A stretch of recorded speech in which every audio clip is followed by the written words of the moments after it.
আমি কাউকে পরোয়া করি না। এই দুনিয়ায় যত খারাপ লোক আছে সবাই জাহান্নামে যায়।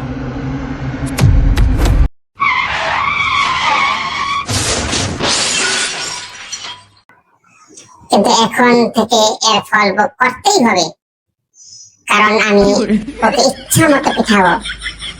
কি পিঠাবো? কি হয়েছে কি হয়েছে, কি সমস্যা? এখন ভাড়া পরিশোধ করুন।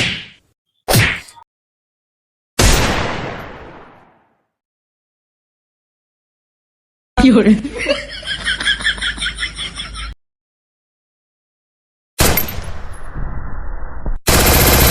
নেই, কেউ নেই। ঘেরাও করো।